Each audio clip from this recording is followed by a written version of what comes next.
Assalamualaikum warahmatullahi wabarakatuh. Salam sejahtera untuk kita semua. Salam radiografer. Hari ini saya akan membahas tentang prinsip dasar MRI. Seperti kita tahu bahwa MRI sendiri itu kepanjangannya Magnetic Resonance Imaging, yaitu di mana menghasilkan suatu citra dengan menggunakan magnetik. Nah, pada dasarnya setiap materi dan jumlah proton dan neutron ganjil akan mempunyai nilai magnetisasi. Sedangkan proton dan neutron dengan nilai ganda atau genap dia bernilai 0. Nah, hidrogen yang ada di tubuh kita itu dia bermuatan tunggal. Nah, makanya dia bisa memagnetisasi, mempunyai nilai magnetisasi. Sedangkan tubuh kita itu mempunyai 80-85% hidrogen. Oleh sebab itu, kenapa hidrogen dalam tubuh kita sangat berperan penting dalam pembentukan gambar di MRI. Konsepnya seperti itu. Lanjut. Nah, longitudinal magnetization. Jadi di sini pada grafik ada BO ini magnet eksternal, ada MO ini yang frekuensi lamurnya, magnetization factor atau MNV. Nah, ini merupakan base dari MRI, basic dari MRI. Untuk menilai berapa besar energi yang dikeluarkan, berapa megahertz yang dikeluarkan. Nah, BO sendiri dihitung dalam hitungan Tesla. Nah, inti atom dan spin. Atom terdiri dari inti atom yang dikelilingi oleh elektron, inti atom yang dikelilingi oleh elektron. Inti atom dengan massa nomor atom ganjil, dia mengalami gerakan berputar pada porosnya yang disebut dengan spin. Nah, ketika dia berputar pada porosnya, dia itu mempunyai energi magnetization, sehingga dia sinkron dengan magnet utama atau magnet eksternal BO yang tadi BO tadi. Nah, seperti ini ada yang namanya precision. Jadi dia di sini keterangannya no precision. Jadi bukan seperti ini konsep kerjanya. Jadi dia seperti ini. Nah, dia berputar pada borosnya, berputar. Lalu dia mengikuti sumbu seperti ini sambil berputar. Dia berputar sambil mengelilingi. Nah, maka terbentuknya precession. Nah, persamaan Lamor itu precession. Jadi magnet eksternal dikali dengan giro magnetic ratio. Jadi untuk kita mengetahui berapa energi dari magnet tersebut, jadi tinggal dikalikan berapa Tesla BO-nya. Misalnya BO-nya magnet eksternalnya 1,5 Tesla. Lalu dikali dengan frekuensi Lamor hidrogen. Ini yang sudah ditentukan 42,57 MHz. Maka akan mendapatkan energi 63,83 MHz. Semakin besar medan magnet, maka semakin besar energi yang dikeluarkan. Semakin kecil medan magnet, maka energi yang dikeluarkan semakin kecil. Seperti itu. Nah, spin atau atom dalam tubuh manusia. Ini tubuh manusia diambil sampel 1, nilainya masih 0. Jadi magnet merupakan besar vektor karena arah dari spin atom dalam tubuh masih acak, maka total net momentumnya masih 0. Jadi belum terjadi magnetisasi di sini. Nah, ketika tubuh manusia berada di medan magnet eksternal, dia akan terjadi dua, ada yang paralel, ada yang anti paralel. Yang anti paralel itu menghadap arah magnet, mengikuti arah magnet. Secara jumlah total atom yang mengalami keadaan paralel hingga net momentum magnet dan magnetisasi tidak lagi 0, tapi sejajar pada medan magnet eksternal. Jadi dia sejajar pada medan magnet. Masih ada yang anti paralel, cuman nanti dia akan mengikuti energinya akan mengikuti paralel yang pada medan magnetnya seperti itu. Nah, seperti pada gambar, spin atom dalam medan magnet eksternal itu yang 4 orang ini yang paralel, ini yang anti paralel. Tapi nanti yang di anti paralel akan mengikuti yang paralel karena dikasih beda potensial tegangan. Nah, ini pengaruh kuat medan magnet yang seperti ini, ada yang anti paralel, ada yang paralel. Semakin besar Teslanya, energi magnetik yang dikeluarkan juga semakin besar. Nah, ini semakin besar energinya, maka semakin banyak atom paralel terhadap medan magnet, sehingga net magnetization akan bertambah. Jadi semakin besar medan magnet, jumlah sinyal yang dihasilkan akan semakin besar. Nah, selanjutnya masuk ke resonansi. Yang tadi sebelumnya kita membahas tentang magnetisasinya, tentang magnetiknya. Sekarang kita membahas tentang resonansinya. Resonansi itu apa sih? Jadi resonansi itu, oh ini nih kita satu resonansi, oh berarti kita satu tujuan. Sesuatu yang misalnya si A, si B memiliki resonansi yang sama, itu bakal mempunyai satu tujuan yang sama. Tujuan itu bakalan tercapai, seperti itu. Kayak orang lagi kasmaran, analoginya seperti ini. Nah, di sini resonansinya, jadi ini ada garpu tala. Jadi garpu tala itu, ketika kita bunyikan satu di bagian sini garpu tala, maka garpu tala yang lain itu akan berbunyi juga. Nah, ukuran garpu tala yang berbunyi itu harus sama. Kalau ukuran yang tidak sama, dia tidak akan berbunyi. Nah, konsepnya seperti itu. Jadi harus memiliki resonansi atau frekuensi yang sama. Jadi ketika sebuah garpu tala didekatkan dengan garpu tala yang lain yang memiliki dimensi yang sama, sehingga bunyi yang dihasilkan keduanya memiliki frekuensi yang sama juga. Nah, apabila salah satu dipukul, frekuensi suara yang dihasilkan akan menggetarkan garpu tala yang lain. Nah, maka yang di sini disebut dengan resonansi. Sedangkan garpu tala yang beda ukuran dia tidak akan ikut berbunyi. Jadi dia harus mempunyai frekuensi yang sama supaya garpu tala yang lainnya yang frekuensi yang sama akan berbunyi. Nah, seperti ini. Ini ketika nomor 8, pembalap 8 akan memberikan makanannya kepada nomor 5. Dia akan kalau posisinya seperti ini, bahkan nomor 5 bakalan dapat makanan nomor 8 karena dia memiliki frekuensi atau resonansi yang sama.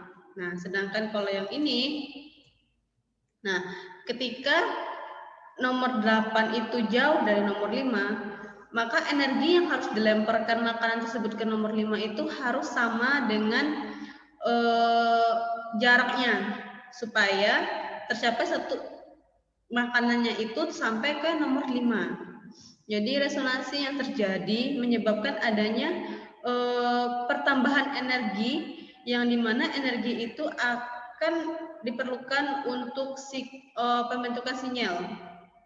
Maka terbentuknya sinyal itu karena resonansi ini. Makanya harus mempunyai frekuensi yang sama. Nah, di sini sebuah timbangan yang berputar pada porosnya dengan frekuensi X.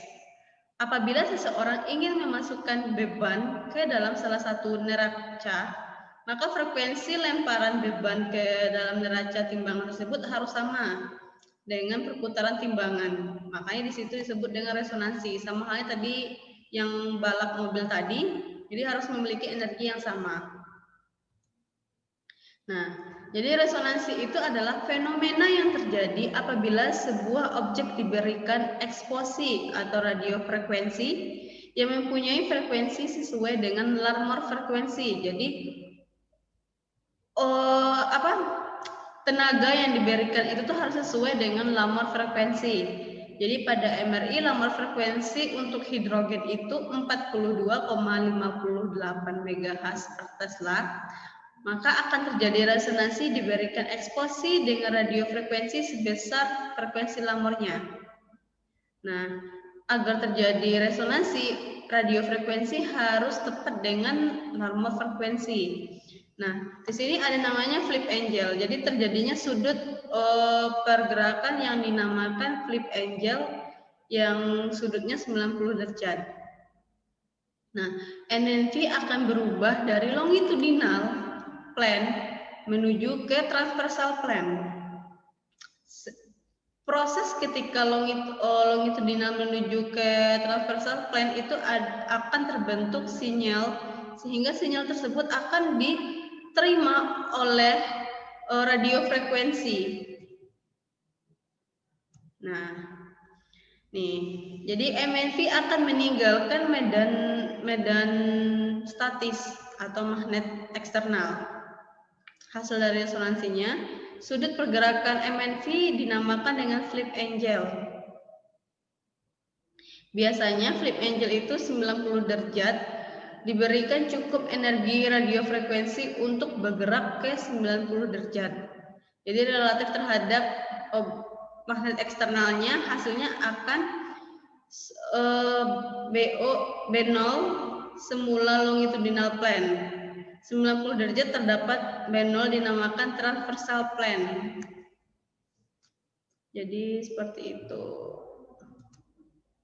Nah, di sini ada kurva. Jadi di sini ada B0. B0 itu longitudinal plane. Yang ini transversal plane. Di sini ada namanya flip angel. Nah, nanti ketika dikasih energi, longitudinal plane akan menuju ke transversal. Pada proses itu akan terbentuk sinyal yang akan ditangkap oleh radiofrekuensi. Nah, magnetization moment dari inti-inti hidrogen di dalam transverse MNV itu bergerak menuju fase satu sama lain. Fase adalah posisi tiap-tiap magnetic moment pada precessional path. Jadi ini posisi berputar. Nah, hasil resonansinya, yang pertama sinyal magnetik resonansi. Jika receiver recoil ditempatkan pada area medan magnet yang bergerak, MNV pada transverse plane, voltage akan terinduksi oleh receiver coil. Voltage ini merupakan MR sinyal. Bila masih banyak MNV akan menimbulkan sinyal yang kuat dan tampak terang pada gambaran. Jadi kalau MNV-nya menimbulkan sinyal yang kuat, jadi hasil gambarannya itu tampak terang atau hyper intense. Kalau di MRI namanya kalau dia terang namanya hyper intense. Apabila MNV-nya lemah, akan sedikit menimbulkan sinyal, dia akan sedikit menerima sinyal, akan tampak gelap pada gambar atau hypo intense. Jadi kalau terang itu hyper intense, kalau gelap itu hypo intense. Nah, ada namanya free induction decay signal atau FID. Jadi jika radiofrekuensi dimatikan, MNV kembali ke titik nol. Jadi ketika radiofrekuensi itu dihidupkan, BO yang ada di longitudinal akan menuju ke transversal, maka di situ terbentuk sinyal. Nah, ketika RF dimatikan, BO kembali ke MNV akan kembali ke BO. Jadi dari transversal dia akan berputar kembali ke longitudinal. Nah, proses ini dinamakan relaksasi. Jadi kembali kehilangan energi. Proses ini dinamakan relaksasi. Jadi jumlah magnetisasi pada longitudinal plane bertambah yang dikenal dengan proses recovery. Jumlah magnetisasi pada transverse plane berkurang disebut dengan peristiwa decay. Jadi dia itu sama-sama memiliki energi. Jadi ketika jumlah magnetisasi pada longitudinal plane bertambah, dikenal dengan proses recovery atau bisa disebut dengan T1. Jadi ketika jumlah magnetisasi transverse plane berkurang, disebut dengan peristiwa decay atau T2, T1 atau T2 gitu. Jadi ketika magnetisasi pada bidang transversal berkurang, induksi voltase pada receiver coil juga berkurang. Berkurangnya magnetisasi pada bidang transversal akan menyebabkan induksi pada receiver coil juga semakin sedikit. Sehingga sinyal yang semakin berkurang, peristiwa berkurangnya sinyal tersebut dikenal dengan nama free induction decay atau FID. Nah, jadi ketika dikasih radio frekuensi itu ada dua, ada terjadinya eksitasi, ada terjadinya relaksasi. Eksitasi itu ketika sumbu Z, arah magnetisasi sumbu Z ini longitudinal. Kalau XY ini transversal. Jadi kalau proses eksitasi terjadi apabila sumbu Z menuju ke sumbu XY atau sumbu longitudinal menuju ke sumbu XY, maka disebut dengan eksitasi. Nah, sedangkan relaksasi kembalinya sumbu ke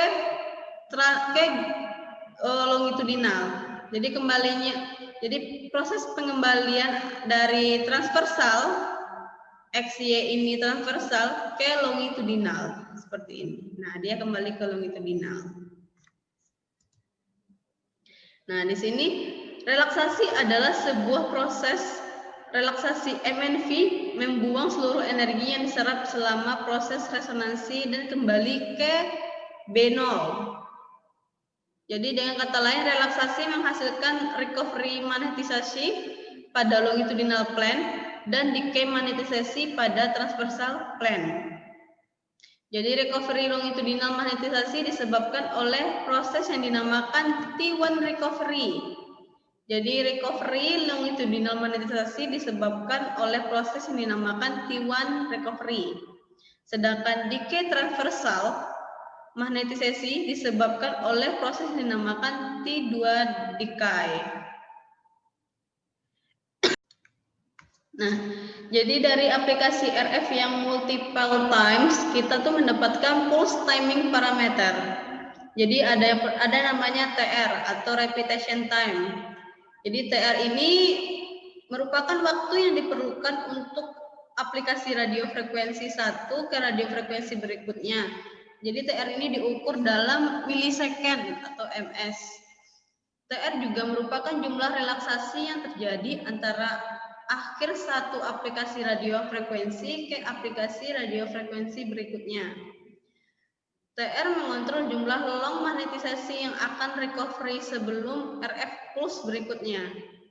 TR panjang akan full recovery sehingga signal noise ratio meningkat atau SNR meningkat. Jadi TR menentukan jumlah T1 relaksasi yang terjadi.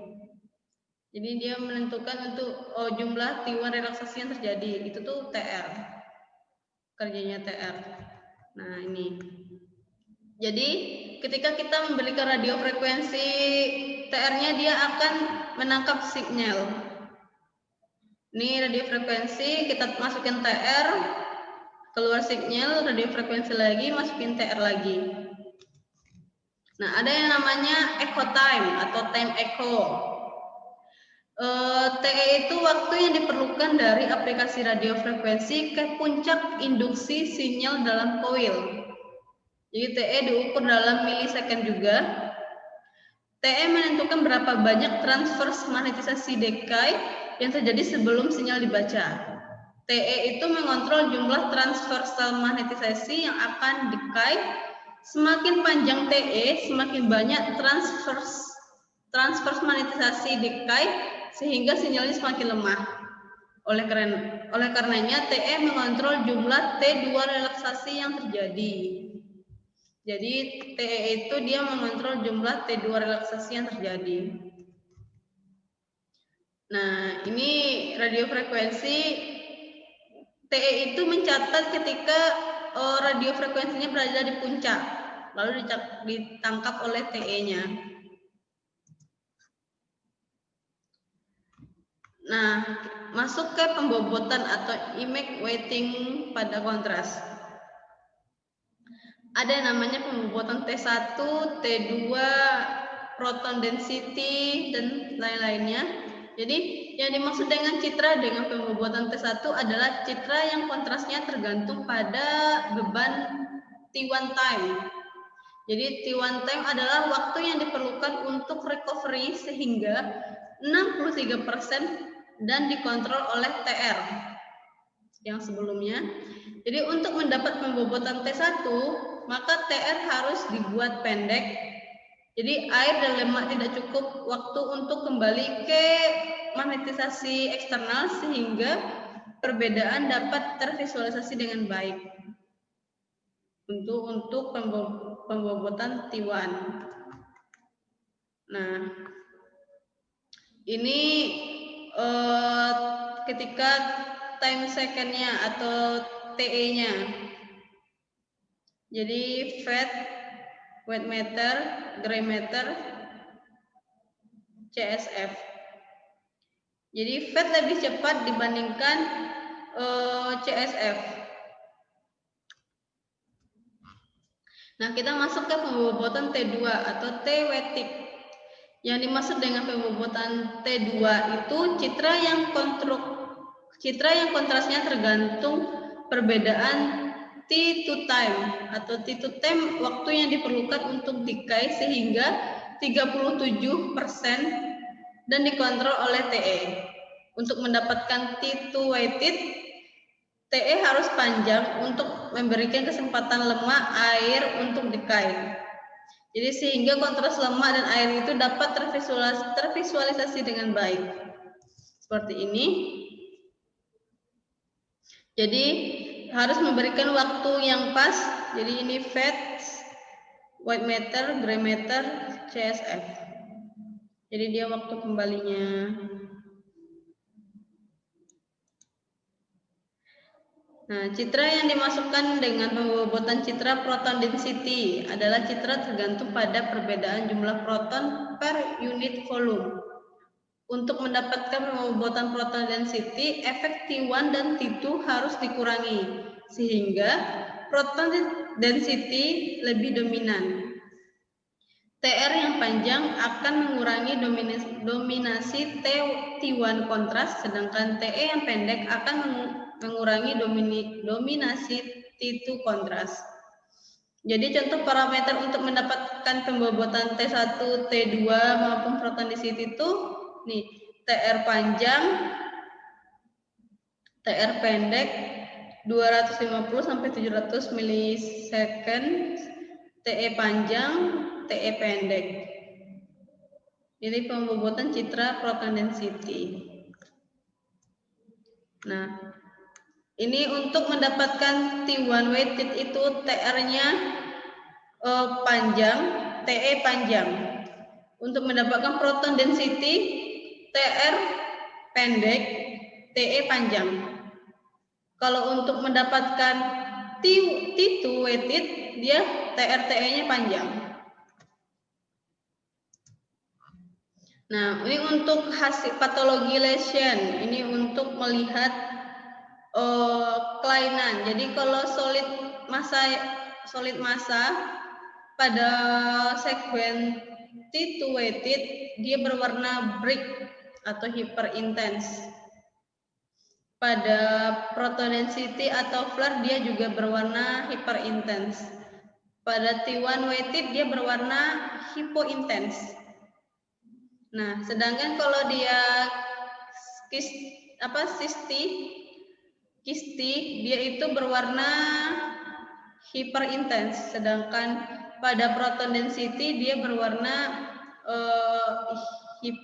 hypo intense, pada T1 weighted dia juga hypointens. Ini buat subacute blood. Jadi pada T2 weighted dia bright, proton density juga bright, T1 juga bright.